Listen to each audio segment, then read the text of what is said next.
सपना कोई आज का नया सपना नहीं है, भले ही आज वो परवान चढ़ता हुआ दिख रहा हो, नजर आ रहा हो। संघ और उससे जुड़े संगठन राष्ट्रगान, बीफ, गोरक्षा और राम मंदिर पर जो तेवर दिखा रहे हैं वो तो केवल आगाज है। आरएसएस प्रमुख मोहन भागवत ने पूरे देश में गोहत्या रोकने वाला कानून लागू करने की वकालत की थी। आरक्षण पर पुनर्विचार का बयान भी वो पहले दे चुके थे। हिंदू संस्कृति को पूरे भारत के लिए आदर्श जीवन संहिता बनाम संघ का घोषित लक्ष्य है। महिलाओं के लिए ड्रेस कोड, लव जिहाद के विरुद्ध अभियान आदि तो चलते ही रहते हैं। असल में इस्लाम आधारित अलग राष्ट्र और हिंदू राष्ट्र दोनों की मांग जुड़वा भाई की तरह पैदा हुई थी। दोनों ने एक दूसरे को सिंबल प्रदान किया था। सच तो यह है कि हिंदू बहुमत के शासन के दर की जमीन पर ही पाकिस्तान की मांग फली फूली थी।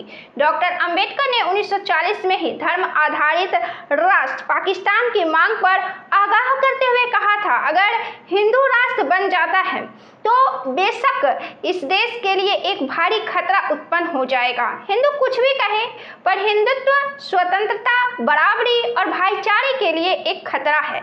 इस आधार पर लोकतंत्र के अनुपयुक्त है तो राज को हर कीमत पर रोका जाना चाहिए। आज से लगभग 77 वर्ष पहले जिस खतरे के प्रति अंबेडकर ने आगाह किया था वो आज भारत के दरवाजे पर पुरजोर तरीके से दस्तक दे रहा है।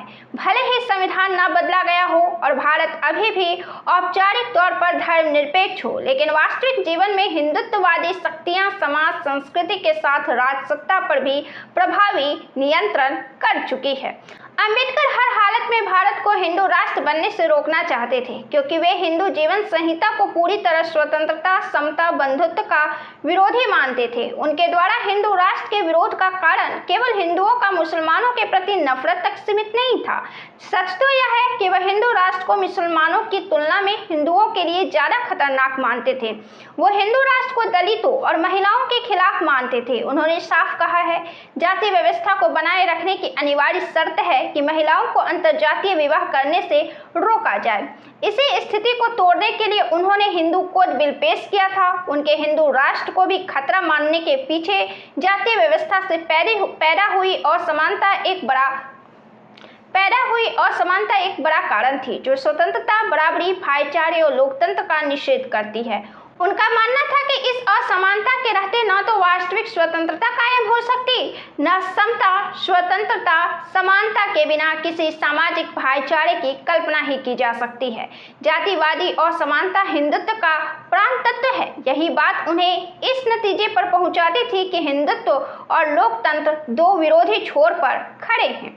जातिगत असमानता और इसे बनाए रखने के लिए महिलाओं द्वारा वर्ण और जाति से बाहर जीवन साथी चुनने पर नियंत्रण के मामले में हिंदुओं के भीतर कोई बुनियादी परिवर्तन नहीं आया है। सारे तथ्य यही बताते हैं कि हिंदू सब कुछ छोड़ सकते हैं, लेकिन जाति नहीं, जो उनका मूल आधार है। और अंबेडकर इसके खात्मे के बिना लोकतांत्रिक समाज की कल्पना भी नहीं करते थे। आप इस वीडियो पर क्या राय रखते हैं? आपको अंबेडकर का यह वीडियो कैसा लगा? कमेंट कर जरूर बताएं।